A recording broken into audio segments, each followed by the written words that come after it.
The small batch of classified docs found in Biden's possession from his days as VP, as reported by the propaganda puppets, seems to be getting larger. What we know so far about another collection of classifieds in Kristi Leigh's Daily Brief.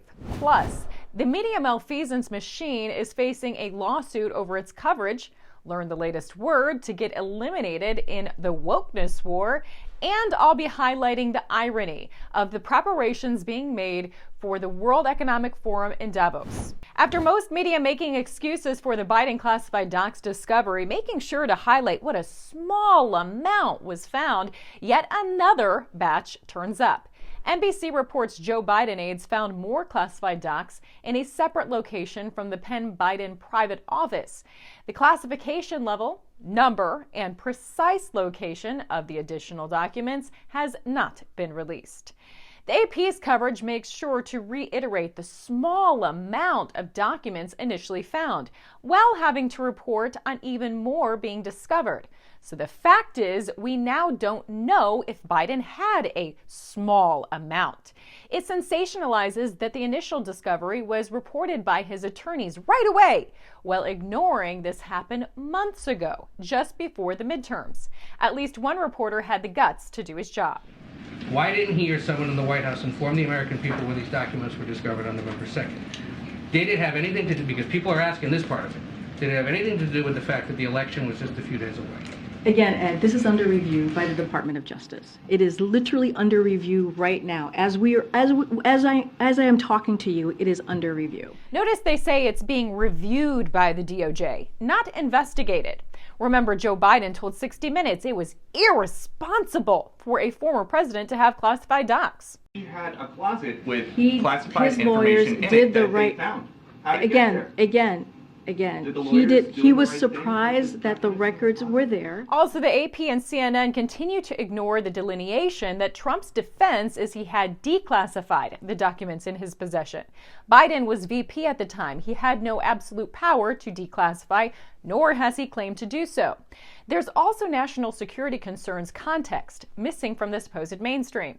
The Biden documents discovered at Penn Biden were SCI level, which aren't even supposed to be viewed, let alone kept, unless in a SCIF. Instead, they were found at a think tank, one associated with the University of Pennsylvania, which has received millions of dollars from China.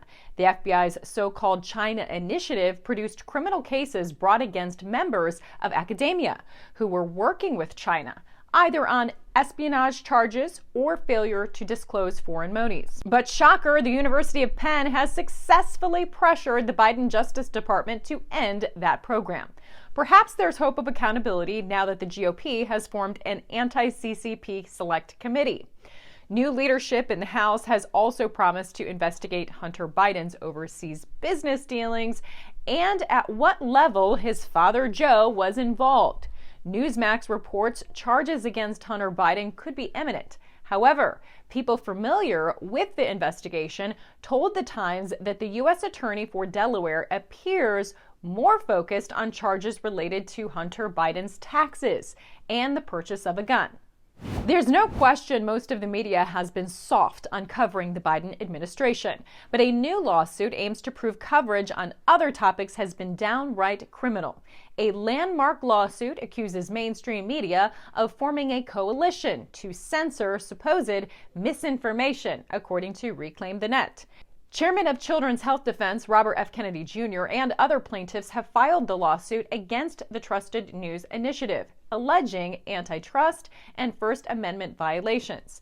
The Trusted News Initiative is made up of some of the world's largest news organizations, including the Associated Press, BBC, Washington Post, and Reuters. TNI partnered with Big Tech with the aim of stopping the spread of its own definition of misinformation. All the plaintiffs claim they were penalized by Big Tech platforms through censorship, shadow banning, deplatforming, and demonetization because of content they published that TNI arbitrarily deemed misinformation or disinformation. The result was a significant loss in visibility and revenue. But we all know these actions could have affected much more than that. This censorship could have even been deadly. Speaking of lawsuits, the Brunson brothers say they're not done after the Supreme Court turned down their case seeking to overturn the 2020 election. Epoch Times reports they plan to petition SCOTUS to reconsider its stance on the case with an improved position. The information war continues with the war over words. Now the word field is racist, according to the University of Southern California. It has removed the word from the curriculum and academic references. Phrases such as field of study will be replaced by practicum in order to advance the cause of anti-racism, according to Summit News. Apparently, throughout human history, only black slaves and immigrant workers have ever worked in fields. This seems to be a trend, universities removing words rather than teaching them. Stanford has a whole list of words to avoid, including the word American. But in reality, this wokeness wave isn't lucrative. The woke Golden Globes ratings tank to near record low on NBC, according to Washington Examiner. NBC's 80th annual Golden Globes drew just 6.3 million viewers. Prior to the pandemic, the Globes drew a televised audience of 18.4 million. The globalists are preparing to meet in Davos for their World Economic Forum. They fly in on private jets and board gas-guzzling limos to preach climate change awareness and how we, the serfs, should not be able to fly or drive in order to save the earth. They also preach that us peasants should not be able to own guns, while they beef up their own security with guns galore. The Swiss army sends 5,000 plus soldiers to guard Davos globalist elites, according to Breitbart. Anti-WEF protests are reportedly expected to take place all next week after the conference opening on Monday. Meanwhile, this globalist, Bill Gates, is responding to criticism on vaccines and buying farmland. Gates participated in an installment of Reddit.com's popular Ask Me Anything for the 11th time recently. A question about Gates becoming the largest individual owner of farmland in the U.S. got a lot of traction. He says there's no grand scheme involved, and he says his focus on vaccines is about saving children. Yes, I'm a changed man now, and it's all because of Pathological Liars Anonymous. Why, I even have my picture on the cover of Newsweek magazine. Yeah, every day. Pathological Liars Anonymous. We care, and that's the truth. Today's takeaways. How long will the corporate media refer to then VP Biden's possession of classified documents as small as more docs are found? A lawsuit against big media aims to expose purposeful violations of the First Amendment.